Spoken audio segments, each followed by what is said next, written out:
I'm curious, because you were very private for a long time. Why did you decide to write this book? In the whole process, it's been Alec, Alec, Alec, and Maggie and Paul have kind of been left behind.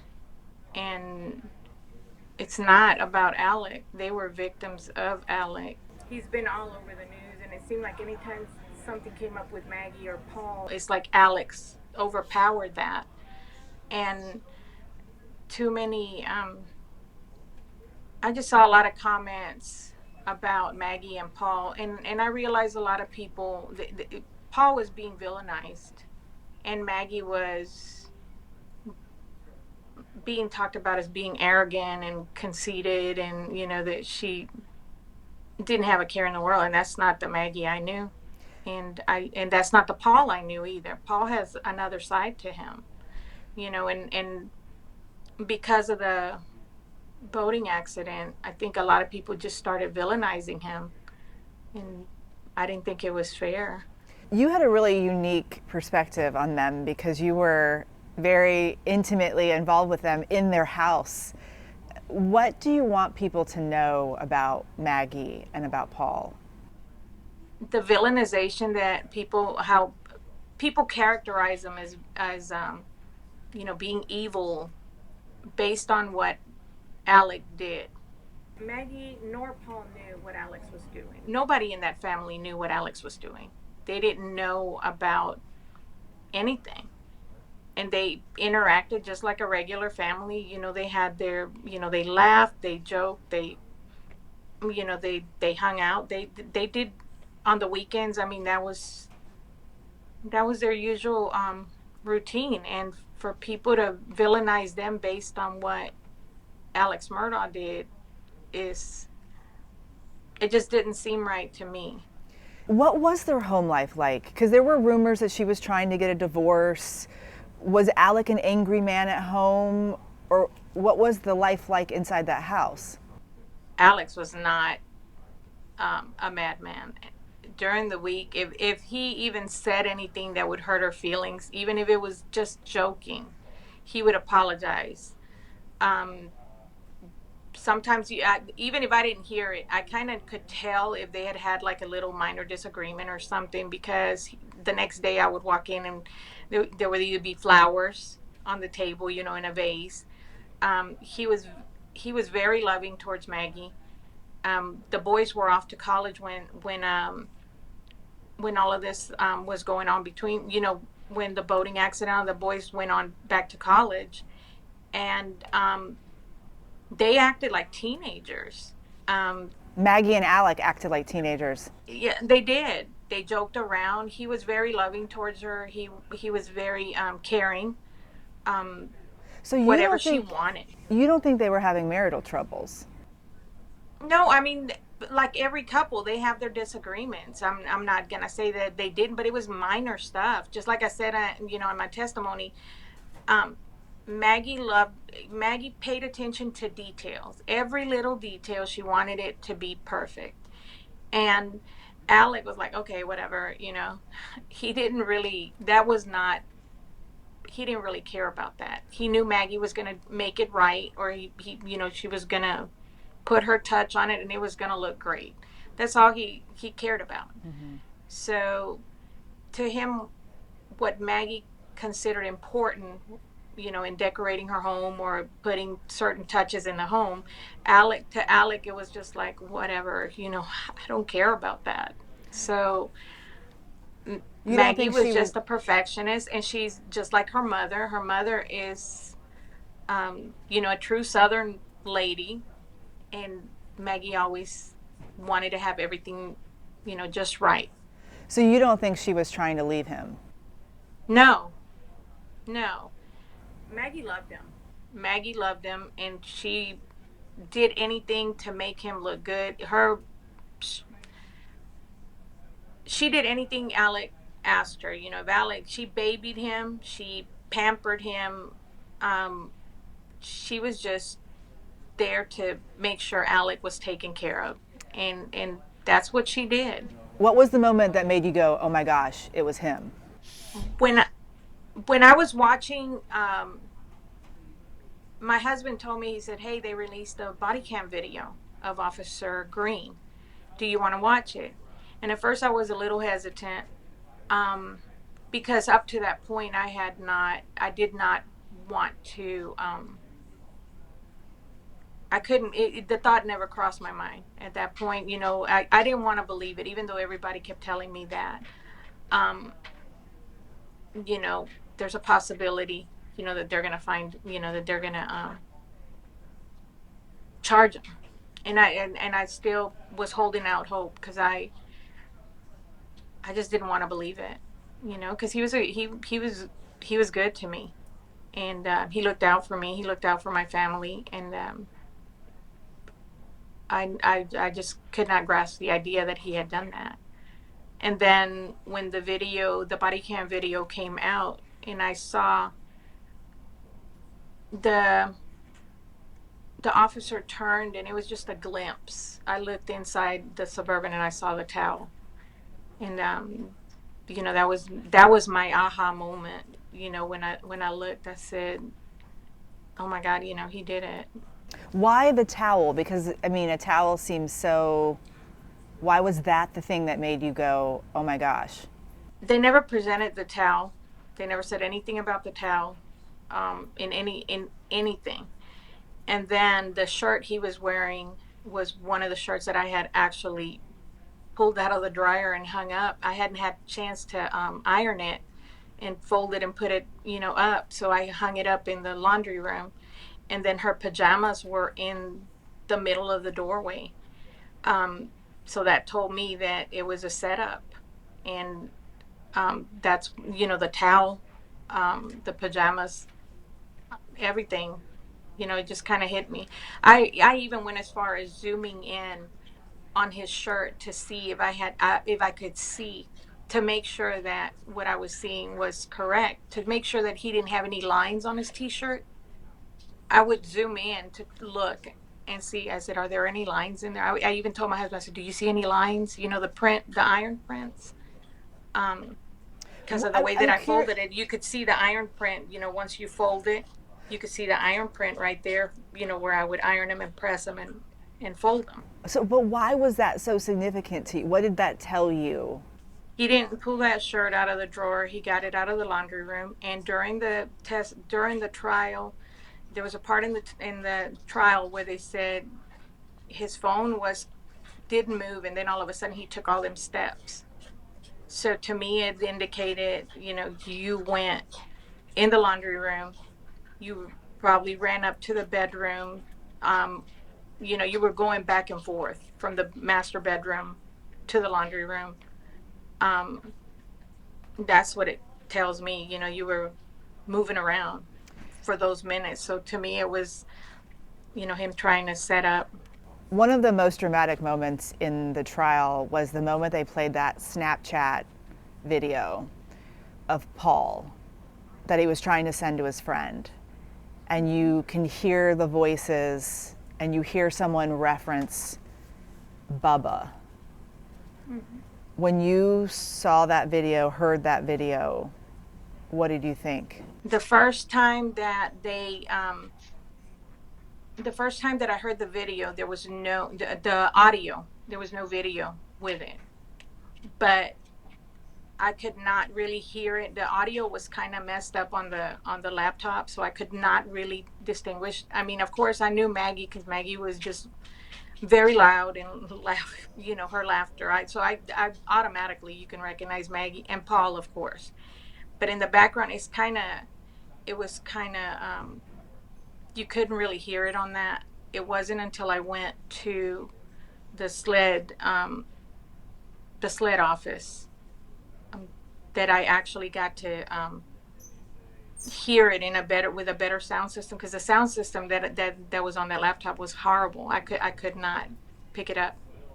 But when I heard it over the system at the SLED office, I actually, it was really, it was hard for me, because at that point I knew that he was there. You knew who was there? Alex was there. And I knew that he was there. And then they said the time that, within minutes of that video recording, they were dead. And it was hard, because How that's the I don't that's the last the last time you hear Maggie's voice really on that, so yeah. when did you see that video? I'm curious. Did you see it before the trial? I did. It was actually, they called me and asked me if I would go to the SLED office, Martin Luther King Day. What was it? Oh wow, so significantly before the trial. And I saw it. It was on Martin Luther King Day, because they asked me if I would come up, and I remember asking them. I said, "Well, it's a holiday." They said, "Well, we're still working. If you want to, come up." So at that point, I said, "Yeah, sure, I'll come up," because I knew there wasn't going to be any traffic in Columbia, downtown Columbia. So I was like, "Sure, yes, I would. I'll come up." And I drove up there, and that's when they showed me the video. They also showed me the, what is that, where he's standing by the tree with Paul. They just asked me some questions, and nothing really. It was more about the shoes. It wasn't really about the clothes. I think that was determined at a later time, when nobody had really asked me about the clothes. It wasn't until the day before the trial. Why were Because the a lot of people think I was rehearsed, or that they talked to me and they wanted me. It wasn't like that. I went, I identified the voice. There was a conflict about me not being able to recognize the voice at first, and then later on some people were saying that, but it was the audio system that the problem was. The audio system, it wasn't anything else, and that's one of the reasons. The way that it was playing it was not very, you couldn't really hear it. Why were the clothes so significant? Nobody, they asked me about if that was what he was wearing, and I said no. The shoes that he had on that video, those were not the shoes he left with. And there was a big issue about the clothes, and nobody had really asked me about that. Because you saw him the day of the murders, before the murders Yeah. happened. What was he like that day? He looked he looked like he didn't even brush his hair. He was trying to leave in a hurry. He walked out of the room. He stepped up in front of the dresser, and he had his stuff on the top of the dresser. I don't know if you've seen the photograph where you see the dresser, and there's a couch right in front of it, and you see the turtle in the background, the turtle things on the wall. On the top of that dresser is where Alec used to empty out his pockets and put stuff up there. So he was grabbing his stuff, trying to put it in his pocket, and then sliding his shoes. His pants were wrinkled up, so it must have been the ones he was wearing the day before. And then when he threw on that coat, the dark blue jacket over, his collar was sticking up. And he was in such a rush. I said, "Hey, hold up." I said, "Alec," I said, "your collar's sticking up." So, he kind of leaned over, and I just put it in his jacket. And he said, "All right, B, I'll see you later." And that stood out to you because, I mean, he basically looked pretty disheveled, but he wasn't the type of person that normally was that way. He only dressed like that on the weekends if he was doing work. I've told people this. During the week, he went to work. He was always, dressed, nicely. On the weekends, he really didn't care. On the weekends, he looked like a hobo. He just looked like a regular country boy out here. Sometimes pants, high waters. That was one of his biggest. A lot of people used to comment on that. He used to wear high water pants sometimes. But on the weekends, yeah, you would see him throw whatever clothes he picked out to work, if he was working or whatever he was doing. But during the week, if he was going to his office, he was always made sure everything was dressed, according to whatever he was going to do that day. So it was unusual to see him like that.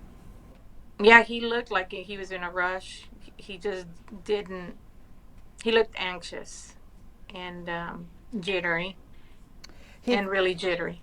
he called you the morning after the murders. Yes. What did he say to you? The first thing he said to me was, "They're gone, B. They're gone." And I just assumed that Maggie and Paul had gone to Edisto. I didn't. It never did. The thought cross my mind that he was talking about that they were dead until he said no, B. Because when I told him, I said, "Did they go back to Edisto?" He said, "No, B. They're dead." And I had like a little blank space in between because I dropped my phone, and my husband was trying to figure out what was going on. And I remember he must have picked up the phone. I don't even remember, but he handed me the phone, and I said, "Well, where are you at?" He said, I'm at Mama and Daddy's house. That's, you know." I said, "Well, I'll be right there," because I was already getting ready to go to work. Um, And he to had go like out there. he had a request for you that day. He asked you to do something for him. When I got to Alameda Mm-hmm. to straighten up, when I was leaving, that he said, "Would you go to Alameda and just straighten up? Papa T and Grandma and Maggie's sister are coming." And I just wanted to look, I just wanted to look good. You know how Maggie used to, like, her house to look. So he was asking you to clean up Moselle. Yes, just to straighten out and make sure everything was good to go when her parents arrived, Did you because they think were already going to be stressed. did you think that was odd? At the moment, I didn't. At the moment, my concern was making sure that Miss Kennedy and Mr. Terry, arrived, and that to make them comfortable. Miss Kennedy had just had knee surgery, and she was just starting to get around, and this happened right at the time where she was in recovery. So I just wanted to make sure everything was, good, and when she came in, that everything was straight and cleaned up. And I wasn't thinking about, and besides that, if he told me to go clean, I sat down, because I was asked that question before. It didn't cross my mind. Nobody stopped me from going in the house. There was a police officer out there in the vehicle. Nobody stopped me. They allowed me to go in the house. I was not aware that they never executed a search warrant on the house. I was not aware of that until way later on. Do you think Alec did this alone? Um,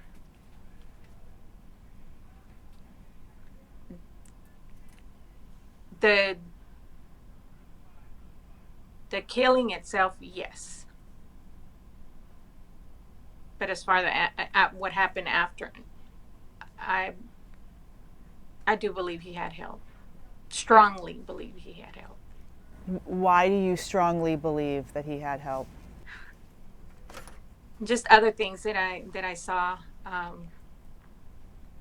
things that I heard, how they tried to, how they addressed it on the trial. His attorney asking him, "What did you mean when you said here?" Um, in the 911 call. Mm-hmm. Just a lot of things. Just there's other things. If you listen to the 911 call, there's other things that I picked up. And I know there's a lot of people out there that are saying no, that it couldn't have been. But Alex, I've been saying this all along, the dogs are the ones in the background. And I knew how the dogs acted during the time that they were at the kennels, and with the guinea and all of that. You don't hear the dogs because they're familiar with Maggie, Paul, and Alec. But then during the 911 call, you could hear them, and you could hear that hound. Um, you could hear the one that Mr. Dale referred to as Tappy Toes, and then you can hear Bubba whining in the background. And if you really listen to that call, there's just, like I said, he never, in his testimony, he never truly, to me, he never really explained why he said here, because it doesn't coincide with what he's telling the 911 dispatcher. You think Bubba saw what happened, Oh, most definitely. He did. and you have Bubba now. I do. I do. And I think not only him, I think all the dogs there that night saw what happened, but him and Grady were the ones right there on the end where Paul was laying, and they had an actual straight view towards Maggie. In the book, you write about how Bubba had nightmares when you first brought him to your house. Well, not only I'm assuming he was having them. You know, he would when we stayed at Moselle when he was there, and I really didn't put two and two together until after. But he would do this little grunt, this growl and bark in his sleep, and then he would start shaking. Um, and I didn't really think too much until I brought him home, and I remember he would just start almost like the dog was dreaming and trying to get away, but he would growl, and then he would have these severe shakes. I thought he was, I thought he was maybe having a seizure or something. That's how bad they got at times. And it took a while for him to get comfortable, but he's been doing well. He's not having them as often. He sometimes has, you know, a dream here and there, but for the most part, he's been doing really good. I'm curious, what was your reaction when you heard the guilty verdict? I didn't watch it live. I I actually it hurt. It really hurt. Um, he had everything. Um, he had a wife. He had two boys, and he had a good life. Most regular people like me, we look at people like them, and sometimes you're like, wow, they have everything. I'm not that I'm not happy. I'm happy with what I have. I'm happily married. I have my children. I have my family, and they keep me busy. But what I'm saying with him is like they had the American dream. I mean, he had a beach house. He had a farm. He had, a loving wife. Um, he had that life, and to think that they're not, that Maggie and Paul were, that their life wasn't worth it, or that I don't know what he was thinking. I just it hurt. You were friends with Maggie. You really had a deep friendship with her. Do you miss her? I do. I miss her. I miss her phone calls. Either her phone calls or just her walking through the door, and she'd be like, "Girl, let me tell you." And she would walk in. I mean, she didn't have no, she didn't put up that wall. She was just herself. Um, she always, trying to tell me what was going on, and just keep me. She called it keeping me informed with the most recent tea that was going on in the town. I saw you wrote a letter to Alec at the end of the book. Yes. Why'd you do that? That was. I will always be thankful for the help that he gave me, for not treating me differently, like some people here, have. He never did that. I will always be thankful for that. I will always be thankful for his help, his friendship, but the hurt, um, the hurt that he caused you know, to his wife. He didn't. He took away a lot. You know, he took away her chance to be a grandmother, her chance to go to her son's wedding, become a grandmother. Um, you know, he took all that. And then Paul might not have been perfect, but he took his life. He was young. He could have, you know, done his time and then, you know, continued working. It was too extreme, you know. Um, to me, it hurt. It really did.